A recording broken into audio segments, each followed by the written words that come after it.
work, there's a time to rest, and then there's a time to party. Right? That's going to be our thought for day 34 of our Bible reading plan. I'm going to read a passage out of Leviticus 23, verses 2 and 3. Here's what it says. Speak to the Israelites and say to them, these are my appointed festivals, the appointed festivals of the Lord, which you are to proclaim as sacred assemblies. There are 6 days when you may work, but the seventh day is a day of Sabbath rest, a day of sacred assembly. You're not to do any work wherever you live. It is a Sabbath to the Lord. See, I love that God built work, rest, and celebration right into his system. Right? He knew that people would have a tendency to work too much, just to try to achieve, to do more and more and more and more. And then I'm sure it's always been the case, but we hear about it in our generation, people burning out all the time.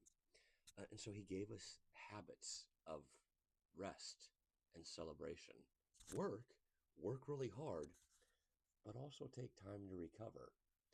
See, once a week they were to rest from all work.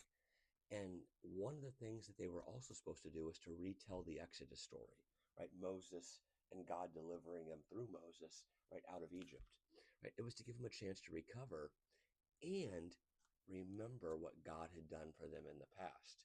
And while we're not specifically commanded to keep the Sabbath anymore, to avoid things like burnout, we need to take time to rest and remember what God's done in our lives as well. Periodically, God wanted them to get together and celebrate. If you read the rest of the chapter, you'll see about the parties that they were supposed to throw. Nobody was to be left out.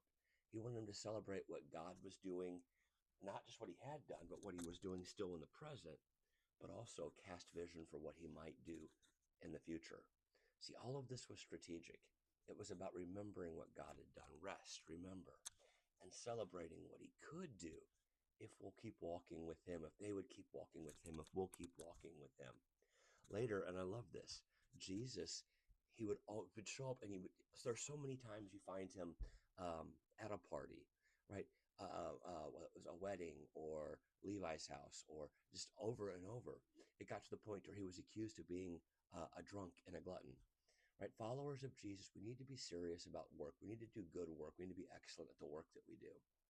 But we also need to be equally serious about resting, reflecting, acknowledging what God has already done, what he is doing, and what he might do through us. There's a time to work, a time to rest, and a time to party.